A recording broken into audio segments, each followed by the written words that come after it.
Is this speech about policy or prepping voters for the next political battle? Remember, we fight for what's right because it's time to go right. America is talking. The question is, who's really listening?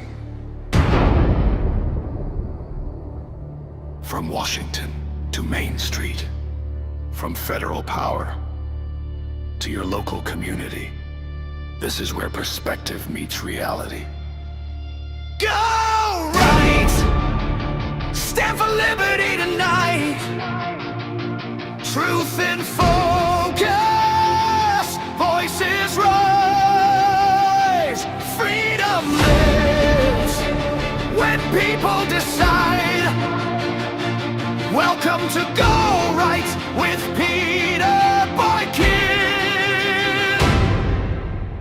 the Constitutionalist for liberty.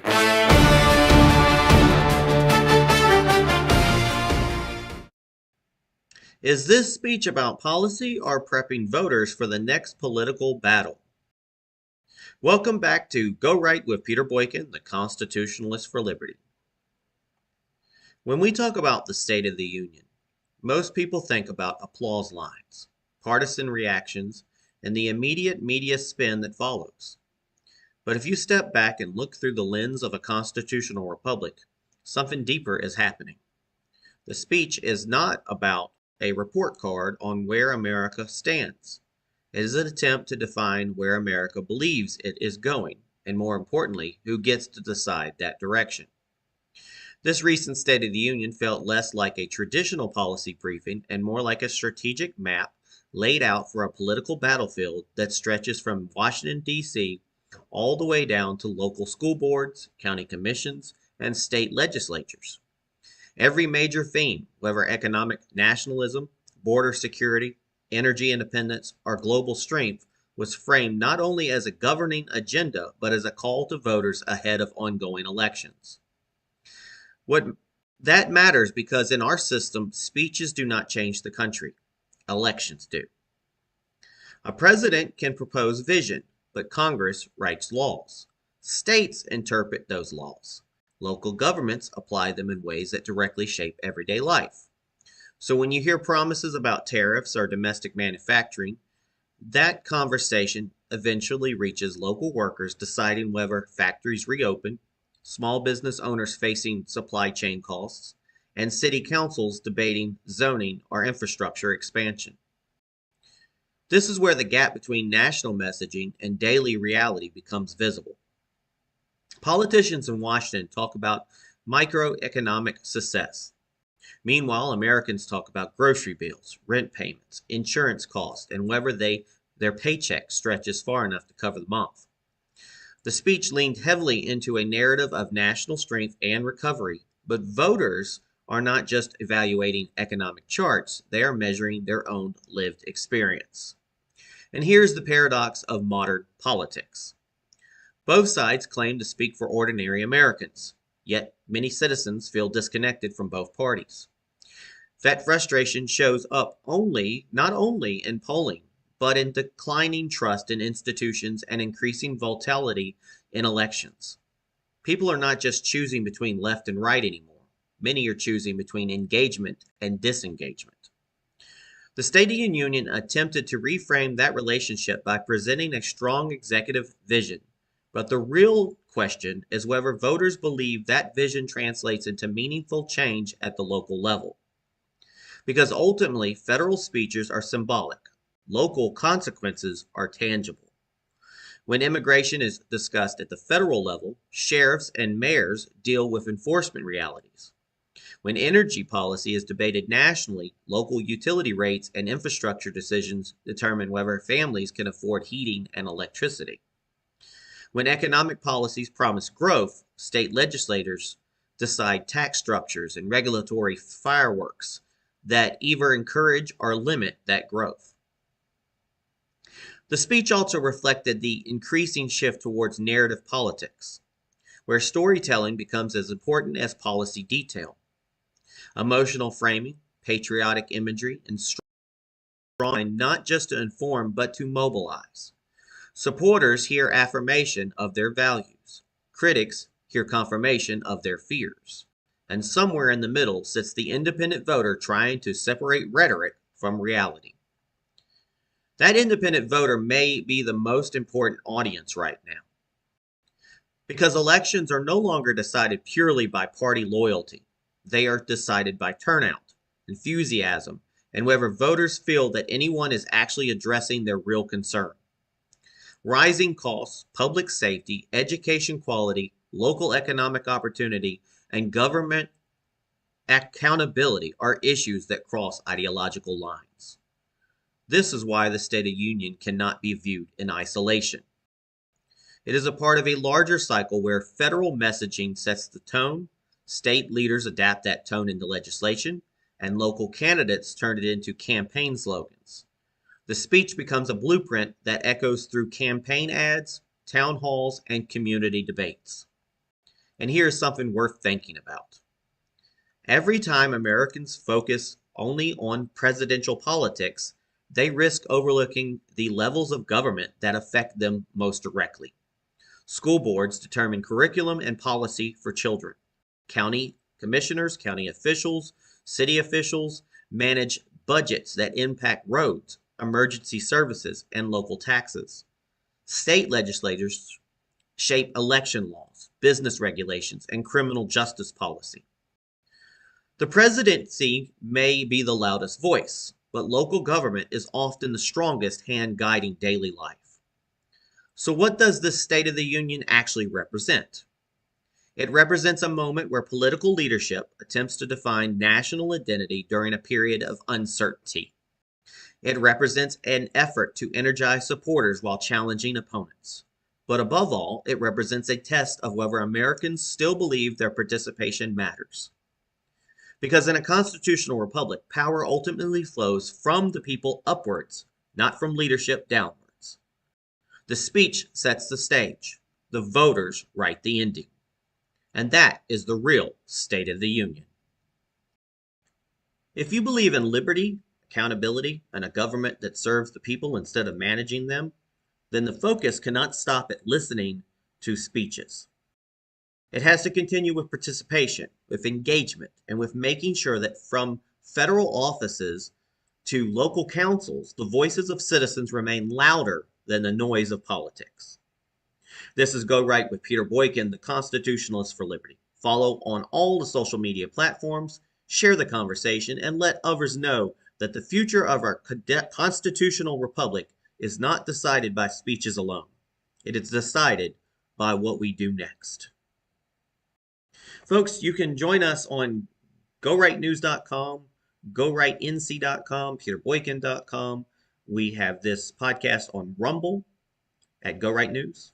We have YouTube at Go Right News as well, Go Right for Peter Boykin. On other platforms, I just rediscovered BitChute, so I'll be posting there as well. It's on X, it's on X Twitter, Instagram, Facebook. Everywhere you can pretty much find us, you're going to find us. Please share, like, and you can also donate at Cash App, the $ GoRightNews.com to help our website continue to grow. God bless everybody.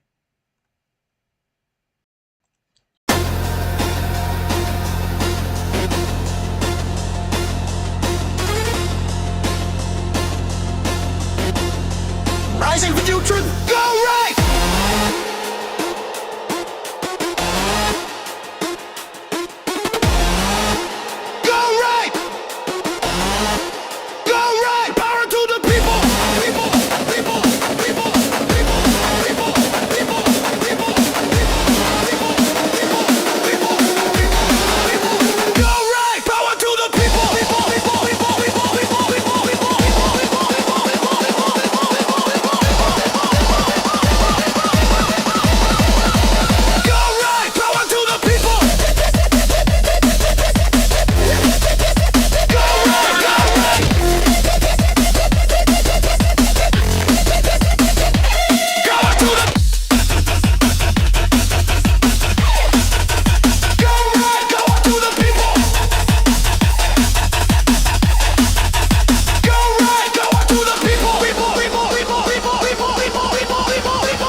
Remember, Trump's State of the Union a turning point or just another political speech? Welcome back to Go Right with Peter Boykin, the Constitutionalist for Liberty, where we slow down the noise of the headlines and take a deeper look at what is really happening in our constitutional republic. Tonight we are talking about the State of the Union, not just as a speech delivered from a podium in Washington, but as a moment that reveals where the country believes it stands and where it may be heading next. A quiet moment before a major speech often tells you more than the speech itself. Lawmakers gather, cameras wait, pundits prepare reactions before a single word is spoken. And across America, people either lean forward with hope or lean back with skepticism. That tension is the real state of the union. It is not simply the words spoken inside the chamber, but the expectations carried by millions of Americans watching from living rooms, workplaces, and phones across the country. It reflects a nation wrestling with competing visions of its future. The recent State of the Union delivered by President Donald Trump was not just a policy presentation. It functioned more like a signal flare aimed at the entire political system, from federal power struggles all the way down to local elections shaping everyday communities. In a constitutional republic, speeches like this are less about ceremony and more about direction. The real question is not whether the speech sounded strong or controversial. The real question is how its themes translate into action at every level of government. The address framed America as entering what was described as a renewed era of prosperity, a kind of economic reset built around tariffs, tax policy, and domestic production. The message projected confidence, emphasizing national strength and a return to American manufacturing power. Supporters heard affirmation of a populist economic approach centered on American workers and economic independence. Critics heard political theater, arguing that optimism and national statistics does not always match the reality many Americans feel in their daily lives. And this is where the deeper tension appears. Federal policy narratives often collide with kitchen table economics. Families are not judging economic success by press releases or market reports. They judge it by grocery prices, rent payments, insurance costs, and whether their paycheck still stretches far enough to make it through the month. Inflation concerns, housing affordability, and rising energy bills remain front of mind regardless of political affiliation. From a constitutional perspective, the executive branch proposes direction, but Congress determines whether that direction becomes law. That reality ties every presidential speech directly to elections and legislative battles still to come. As the speech moved into national security themes, immigration enforcement and border security became central pillars, framed as matters of sovereignty and public safety. Foreign policy warnings emphasized global instability and international threats, presenting the world stage as a test of American strength. These issues do more than dominate cable news debates. They activate different voter priorities and ripple into state and local decision-making. Sheriffs, mayors, and community leaders ultimately deal with the real-world outcomes of national policy.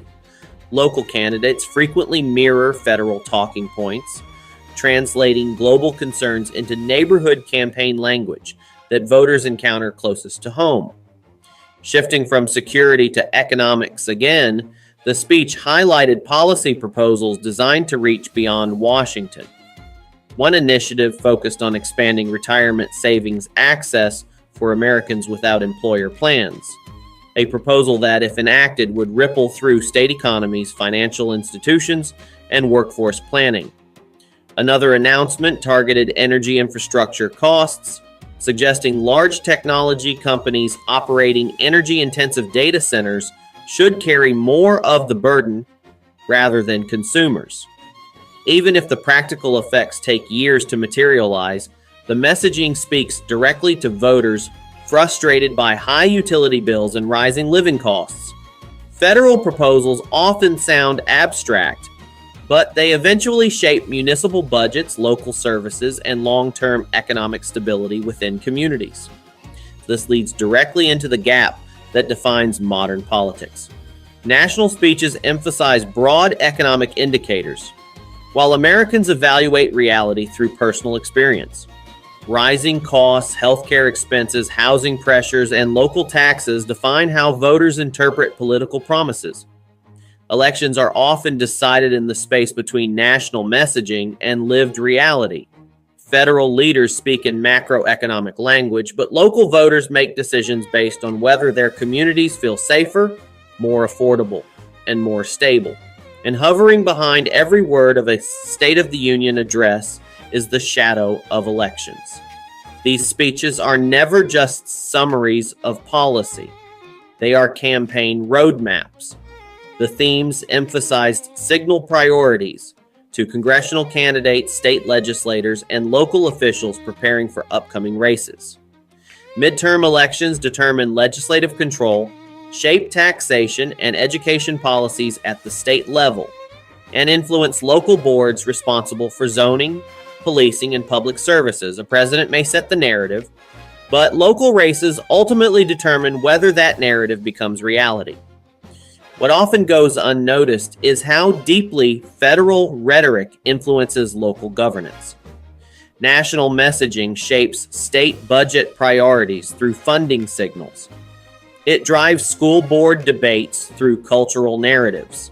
It affects law enforcement priorities and infrastructure planning decisions that directly impact communities. In a constitutional republic, power does not move in only one direction. Federal leadership provides themes, but state and local leaders decide implementation, and citizens ultimately judge the results. Perhaps the most revealing element of this moment is what the speech signals about the future beyond immediate policy debates.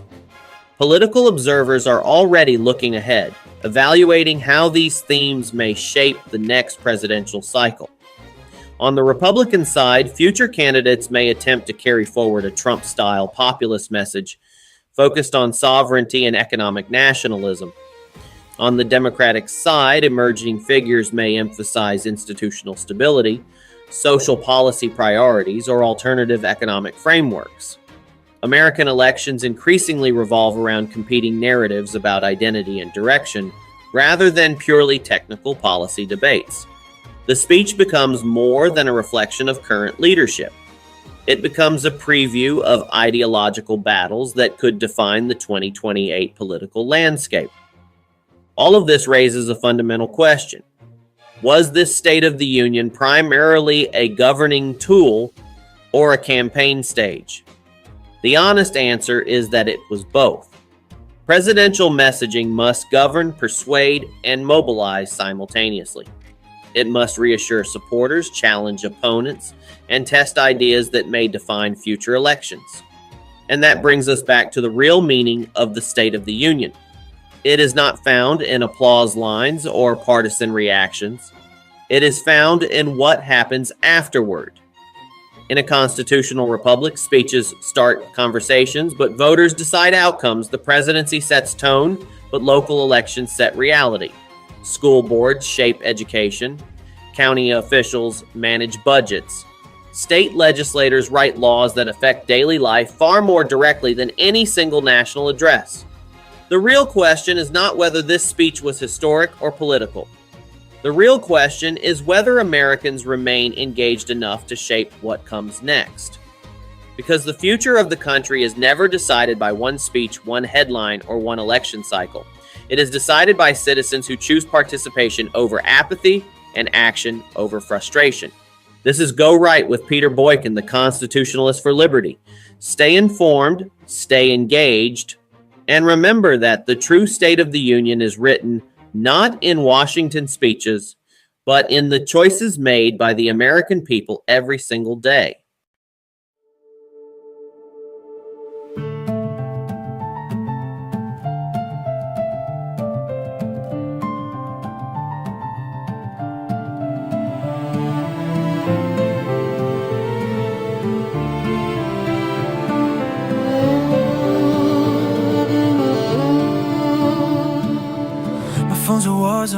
every day, everyone shouting, no one prays. They say, pick a side, but I just want peace. Freedom's a fight that never sleeps.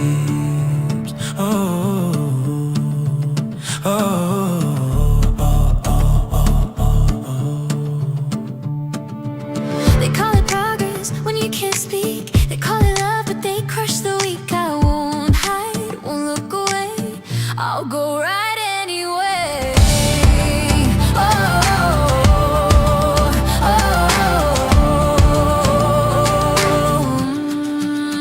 I've got go right running through my veins, fighting fear while they play their games. This world's on fire, but I'll stay free. Can't cancel truth or liberty. Yeah.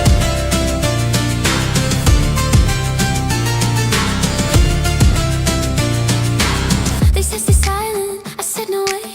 They said comply, but I still pray. The flag still waves, the dream's alive. We go right to keep it bright. No hate can drown this heart of mine. We stand for truth through every line, for every voice they try to hide. We rise, we go right. We've got go right in our souls tonight, rising strong in the blinding light. The storm may rage, but truth won't die. We go right, we reach for the sky.